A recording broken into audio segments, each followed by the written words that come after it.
We've got Twitter Tuesday today on the Locked On Giants podcast. Your questions coming up next. You are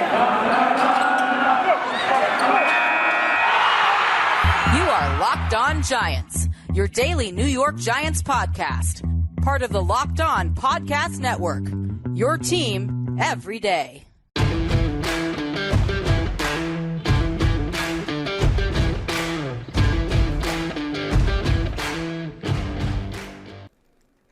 Hello, New York Giant fans, and welcome to another edition of the Locked On Giants podcast, part of the Locked On Podcast family, your team every day. My name is Patricia Traina, and we have Twitter Tuesday. So I am going to try to answer your questions as submitted. And thank you, as always, for writing in with your questions. You guys always come up with such great questions for me that really make me think, make me do my homework, which I would do anyway, but make sure that I dot all my I's and cross all my T's. So thank you for that. And thank you, as always, for making the Locked On Giants podcast your first listen of the day, or if you're watching us on YouTube, your first watch of the day. So we have several questions today from both email and from Twitter, the hashtag AskPTrain. We're going to go through all of them. And let's go ahead and get this party started, shall we?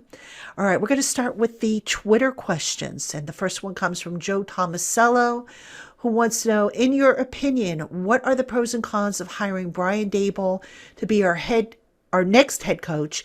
And would you hire him? All right, Joe, thank you for that question. Let me answer the last part of the question. Would I hire him? I would want to speak to the guy. I don't want to just go off of hearsay or what limited information I have, because I don't think that would be fair. And if you watched yesterday's show, I put up a list of, I think it was 9 characteristics or questions I would have for a head coach. And they included, how would he handle adversity? What were his plans for his staff? How would he handle, decision making? If, there was a stalemate between himself and the GM, a bunch of other things that I put up on yesterday's show that I ran down. So I would want answers to those before I decided whether or not I would hire him. Now, to answer your question about pros and cons, pros, seems to be a brilliant offensive mind, creative, uses some interesting passing concepts. And by the way, we're developing something on Giants Country that breaks down the offense that he's run. So that should be coming hopefully later this week. But he has some interesting concepts. And just you watch that offense and you see guys getting open, and by a lot. So that's certainly intriguing, good balance between the run and the pass.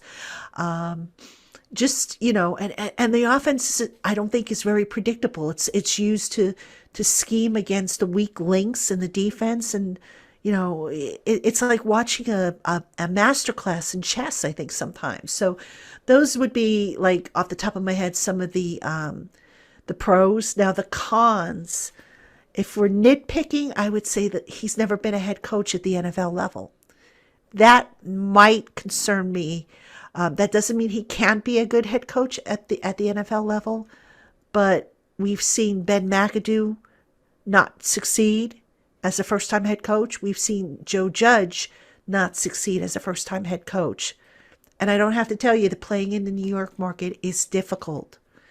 You have got to have strength and resolve to play in this market, because if you don't, adversity is going to eat you alive, which goes back to why I say I would want to speak with Dabel before deciding whether or not I would hire him. But thanks for the question, Joe. That was a great way to start off the show. Appreciate it. All right. Up next is Adam Garrison, who wants to know, do you think the Giants need a creative offensive mind like Dabel, or a coach with a track record with some success in coaching like a Flores? Wow. That's a good question, Adam. I don't know that it matters. And I say that because, again, I'm going to go back to the characteristics I outlined on Monday's show about how you handle adversity. How do you build relationships? How do you structure your locker room? What kind of environment do you build? What kind of program are you going to run? Are you going to be flexible? Or are you going to be hard-headed? So I think, look, all head coaches ultimately start off somewhere. So I would not necessarily turn down, a Brian Dabel or another candidate who had no prior head coaching experience. That said, there are advantages to hiring somebody who's been there, done that, if that person has been successful.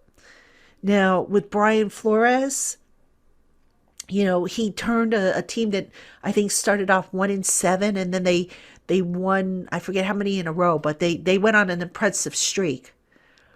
But I would also want to know what happened down there in Miami that he was let go when it looked like especially when it looked like he had that team going in the right direction. So that would be my big concern / question, if you will, about Brian Flores. All right, so thank you for that question. Okay, up next we have a tweet from Denise Dara. I hope I said that correctly. Who asks, does the head coach hire all the coordinators, and who are some of the names you would like to see as offensive coordinator if Dabel gets the job? Denise, thank you for that question. I believe you're a first-time writer. The first time I've heard from you, which, I hope it's not the last time.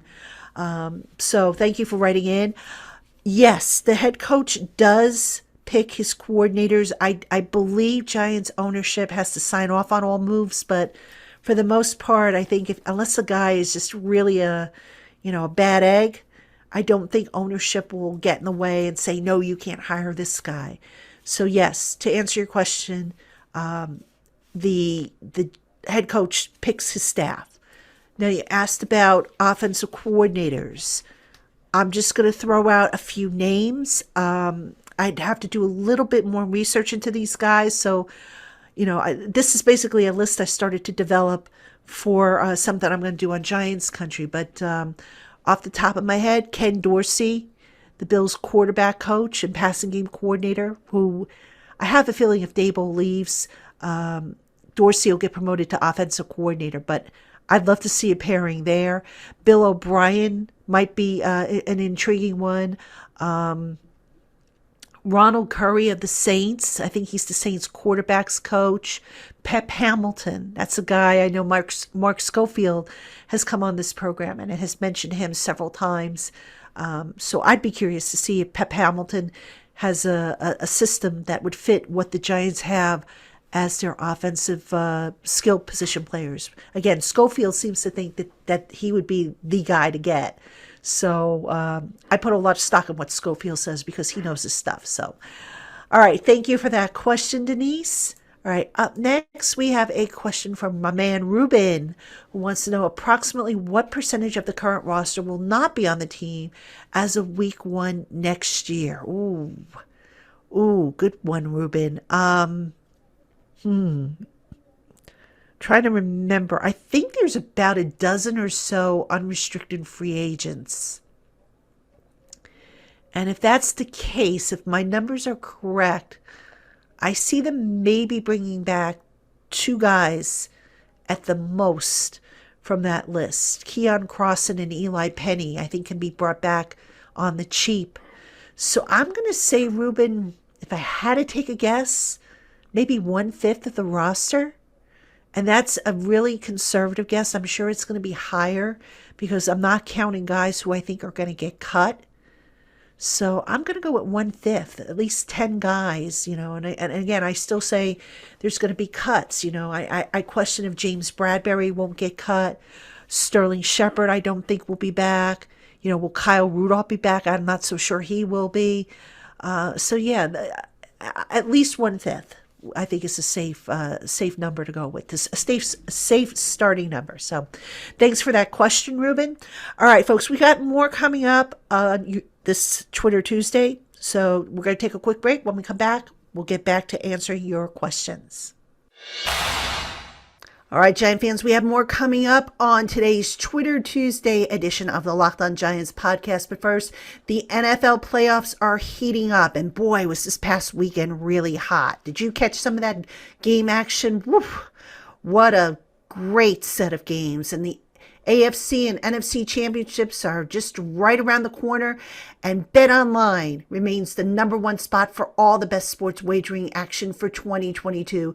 Check out their new updated desktop and mobile website where you can sign up today for a 50% welcome bonus on your first deposit when you use the promo code LOCKEDON. BetOnline is the fastest and easiest way to wager on all your favorite sports. So don't wait to take advantage of all the amazing offers for 2022. Take advantage of your 50% welcome bonus with the promo code LOCKEDON at betonline.ag. All right, Giant fans, welcome back to the Locked On Giants podcast. I am Patricia Traina, and happy to have you with us. Really appreciate you checking us out. And just, a little FYI, I have an Instagram account. My Instagram account is Patty Traina. That's Patty with an I, by the way. And I'm thinking about doing an Ask Me Anything on Instagram. So if you're not following me over on Instagram, check me out over there. And I might even do a giveaway over there, because I haven't really been much of an Instagrammer, but I've been trying to up my game there. And hopefully, as once we get into the news, to the spring and everything, I'll be able to give you more football content and stuff.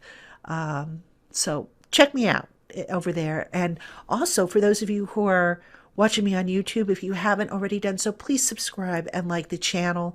Trying to get to 2,000 subscribers. I think I'm about more than halfway there, or a little more than halfway there. And I'm trying to find out what the prize is going to be. I mean, for the first 1,000, it was a lollipop. Don't know what for the first 2,000 is, but as soon as I find out, I'll let you know. I'm sure it'll be something cool. So help me out if you can. Appreciate you. All right, let's get back to your questions. Berkeley Boy wants to know, if Dabel is the choice, who are some of the assistants you think he should target, or who would you target? All right, I don't know if you mean coordinators or position assistants, or if you mean guys that from Joe Judge's staff, what I keep. I'm assuming you mean coordinators. So I gave some offensive coordinator names. I'll give you a couple more. Mike Kafka, who's the Chiefs quarterbacks coach, for offensive coordinator. Bobby Slowick, the 49ers passing game coordinator. I'll add them to the list of offensive coordinator candidates. For defense, some names that I jotted down, and I've got to do a little bit more research, so some of these names might not be a fit, but I would look at maybe Al Holcomb, Jim Leonard, who is the Wisconsin defensive coordinator, a guy who I think last year, if I'm not mistaken, I think he drew some interest in the NFL circles. Chris Richard, who was with the Saints. And then I'd want to find out what was going on with Wink Martindale, why he and the Ravens separated. Wink Martindale was a head coaching candidate the last cycle that the Giants were looking, to hire a head coach before they hired Joe Judge. So I might revisit that since, we've already had him in, and I might see if there would be an interest there. So yeah, those would be some of the names I would look at. Now, as far as position people, I think Mike Munchak, if he's available, or I would try and get him. I mean, you might have to, if he's under contract, you might have to make him like an associate head coach or something like that, which might be a stretch for an offensive line coach, but that's just a name that pops into my head off the top of my head. But yeah, assistant coaches are a little harder to figure out, so I'd have to see who the offensive and defensive coordinator and special teams coordinator would be. So, all right. Let me now go to the email questions, and just bear with me here, folks. I'm pulling them up on my phone. Okay, so we have a few here from Crazed 110. with the new head coach, would you think that somebody would like to be head coach if Daniel Jones is your de facto starting quarterback? And what are your thoughts about the new GM if the Maritish decision was based on the new GM would keep Daniel Jones? Okay, so basically the question here is, why would somebody want to be the head coach if if they were told Daniel Jones has to be the guy? All right. So my understanding is Daniel Jones was not a condition when the interviews were being done. It was pretty much, okay, what do you think of Daniel Jones? Now you have to remember something.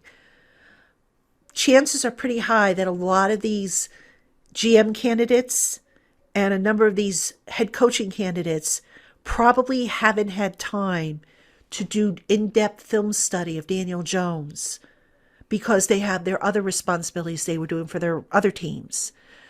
From the outside looking in, it's no secret that the offensive line has been garbage. It's no secret that the Giants had some devastating injuries. It's no secret that their offensive system was not very good. All right. This is pretty much well known in league circles. You don't have to do film work to study this. So that said, if you're talking to GM, you're saying, okay, you know what? I'll see if I could put better talent in front of Daniel Jones, give him a better offensive line. I'll hope that we can keep our skill position players healthy. But I'm not going to pick up Daniel Jones's fifth-year option. I'm going to let him play out the string. And if he shows me he can be the guy, then I'll franchise him and I'll look to get him signed. If he shows me he's not the guy, I'm moving on. Either way, we know that we need a new backup quarterback because Mike Lennon ain't the answer.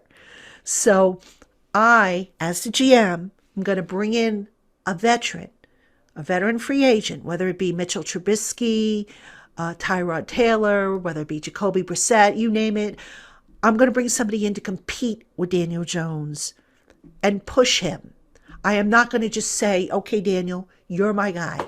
You don't have to worry about competition because that's not going to do anybody any good. So that's how I would handle it. And that's how I suspect the GM candidate, when they came in for interviews, said they would handle it, and how Joe Shane is probably going to handle it, and probably how the head coach, whoever that might be, is going to handle it. So I hope that answers your question there. Let me see. You also ask, we need to check on players out. Need to check out players during the off season, who to keep and who should still be here or let go. Okay, so you're asking me who should stay and who should let go due to the salary cap. That one I'm going to have to defer to a later date to answer that because I'm putting that information together. Salary cap work is not something I can do, in an hour before a show or whatever. That's right now, to give you an idea how extensive I'm getting with my salary cap research, I'm multiple days in and I'm not even halfway through because I'm checking and rechecking and I'm doing calculations and I'm manipulating numbers and trying to come up with ways to determine, okay, who can I keep? Who do I need to get rid of? What are the long-term effects? Because you got to look at the salary cap, not just this year, but in years to come. So that one, I'm going to have to circle back to you. I promise I will do something on the salary cap, but I don't have an answer for you right now on that one. You asked how many gaps need to be filled by free agency or the draft. You got to get to 90. You need to get to a 90-man roster. And I think the Giants have, I want to say, 40-something guys under contract. So, Now, I haven't stacked it up. I haven't said, okay, we have running back 1, running back 2, running back 3. Do we need a running back 4? I haven't done that exercise. So, again, that's still to come. That's probably more of a question, I would say, once they stack up the 90-man roster. But, draft, they have 9 draft picks, so I would imagine they'll probably use all 9. So, bottom line, you ask, should this be a full overhaul of the roster? It's probably not going to be a full overhaul because I don't think you could turn the whole roster around in one off season. But I do think you're going to see a number of guys who are not going to be on the roster this year that were on the roster last year.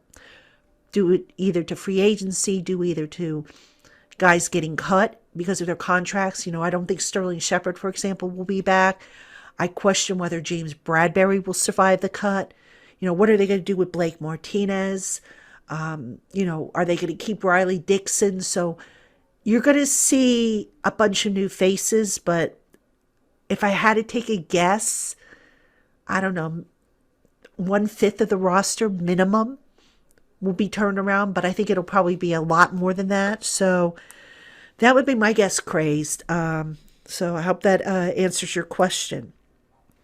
Okay, let's get one in here from Michael B., who wants to know, besides Dabel and Peterson, would Bill O'Brien be a good candidate for offensive coordinator of the Giants? Sure, why not? I mean, at this point, I don't know that you can rule anybody out. So I'm not going to sit here. You know, I mean, I think the only guy I would rule out, and I would do so maybe reluctantly, is Joe Brady, who was let go by the Panthers. You know, I think I would want somebody in here who was experienced, who's creative, and who could figure some stuff out if, you know, God forbid the injury bug bit him again, you know.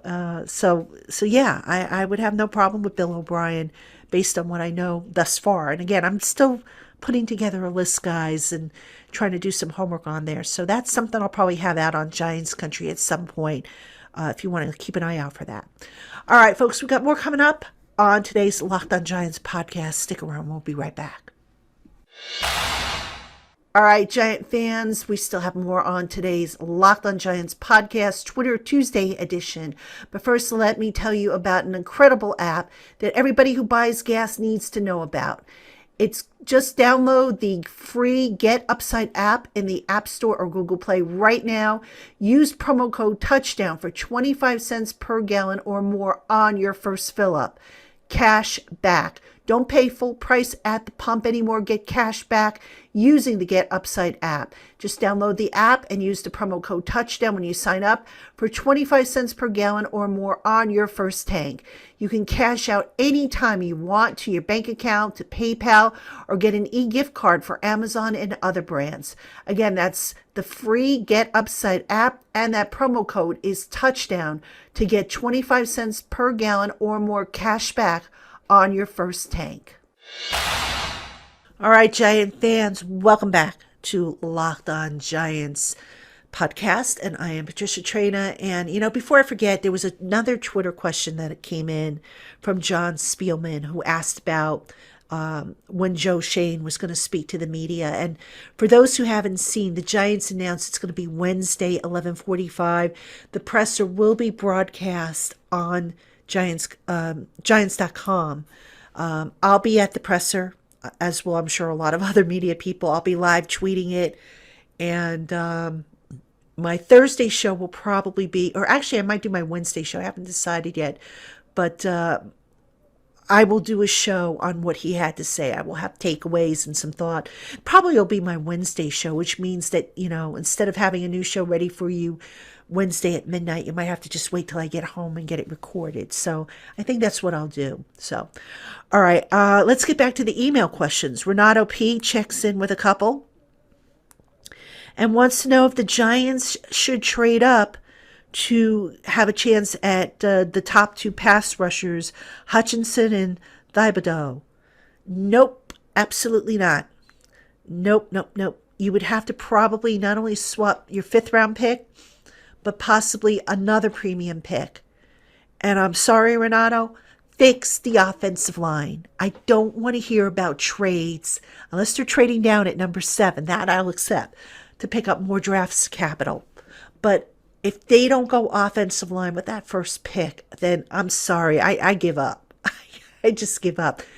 Fix the offensive line. Let's not get fancy here. You know, you could scheme, I think, a pass rush. You can't scheme around the fact that you don't have right now a right side of your starting offensive line under contract. All right. Fix the offensive line. All right. Question number 2 from Renato. Are there any position coaches, especially from the offensive side of the ball, that you think it would be good for the next head coach to keep from Joe Judge's staff? And all right, and then there's a second part of that question. Also, in the future, do you believe the future of Joe Judge should be solely as a special teams coordinator, or maybe become assistant GM or something behind the scenes? All right, Renato, let me answer the first part of your question. From the offensive side of the ball, no. Nobody I would consider keeping. Sorry, all good men. Tyke Holbert's a sweetheart. Burton Burns, good man, the running backs coach. Derek Dooley, I never really got to know, but look at the production or lack thereof and the development or lack thereof. Nobody there deserves to stay, in my opinion. So, no, I would say nobody from the offensive side. From the defensive side, Jerome Henderson might be the one guy I would consider keeping, because he did a whale of a job with getting the next man ready to play when injuries and COVID were happening. So he might be the only guy I would consider keeping. But even that's a stretch, to be honest with you. All right, now as for your question about Joe Judge. What has he done to warrant being as an assistant GM? Nothing. I'm sorry. I liked Joe. I wanted Joe to succeed here. But no, he's not ready to be an assistant GM. He also, I think, and this is just, me spitballing here, but Joe Judge might want to think about maybe becoming a college head coach and just building up that experience, because quite honestly, a lot of the mistakes I think he made as an NFL head coach were because he was stuck into this one mindset. And every year, you can recruit and your class changes and whatnot. And I just think he needs to experience other systems, other than the Belichick and the Saban systems, which granted, they're the gold standard. But I don't think Joe fully understood that one size doesn't fit all when it comes to roster building and running a football program. I think Joe would make a great college head coach. Maybe, get some more, get some more experience, and then try again at the NFL level if he wants to be a head coach down the line. If he doesn't want to go to college, then I would say as a special teams coordinator, why not? I mean, his special teams in New England were pretty good. He had Matthew Slater and Ebner, Nate Ebner up there for a number of years, Batman and Robin. So I would give him a crack, if I were another NFL team as a special teams coordinator. Why not? So thank you for those questions. All right, and I believe we have one more from Grant W., all the way from Birmingham, England. Wow. Hello, Grant, and hello, Birmingham, England. Thanks for writing in. He writes, here in the UK, our weekly NFL show is hosted by O.C. Umenyiora and Jason Bell. And O.C.'s adamant that Russell Wilson is signing. What have you heard? Grant, I love O.C. He's my guy. One of my guys. I still stay in touch with him. I've had him on the show before. When it comes to this topic, however, I don't see it happening. It doesn't make sense. The Giants are not a quarterback away. Fix the offensive line. I mean, I'm going to get a badge that says fix the offensive line for these questions. Because seriously, I mean, if the Giants were a quarterback away, I'd say, yeah, go all in on Russell Wilson. But they don't have an offensive line. They don't. Right now, who's playing right guard and right tackle? Does anybody know? I don't. I don't think the Giants know. Is Nick Gates going to be okay to play center? I don't think the Giants know that, So fix the offensive line. Use your draft capital to fix the offensive line, to maybe, get a stud pass rusher to complement Azeez Ojulari if you move on from Lorenzo Carter, Russell Wilson is a great quarterback, and I understand that good quarterbacks can elevate an offensive line's play. But when you don't have 5 set starters like the Giants have, to even think of trading potentially 3 first-round draft picks, which I think I saw was the reported asking price, is silly. It makes no sense. And then, oh, by the way, can somebody explain to me how they're going to fit Russell Wilson's $35 million base salary under the cap when this team is already $9 million in the red? Answer that for me, and maybe maybe I'll see differently. But I'm sorry, I just don't see it happening. It's a nice thought, but it's a pipe dream. So, thank you for that question, Grant. And if you talk to OC, tell him I said hi. I'll shoot him an email too and say, "What are you doing, OC? My goodness." Maybe he knows something I don't. I don't know. But yeah, I don't see it happening. I'm sorry. So, all right, Giant fans, that's going to do it for me on the Locked on Giants podcast. So again, the plan for tomorrow, Joe Shane is speaking 11:45. He is scheduled to speak. So what I will do is I will record a new podcast when I get back from that presser. I'll have my thoughts. Maybe I'll have some audio. I'll see if I can get some video for the show. For those of you who watch on YouTube, we'll see what kind of seed I get. I'm not sure how that's going to work. And, we'll talk about that. That'll be our topic for the show. And, that'll be coming. I'll get that done and out to you some point Wednesday afternoon. So hope you'll tune in. Again, if you're watching on YouTube, subscribe and like this channel, please. And if you're listening on our audio platforms, thank you so much for another amazing month. Our numbers are just going through the roof, and I can't thank you enough for that. So until next time, everybody, thank you for tuning in to the Locked on Giants podcast. Talk to you tomorrow.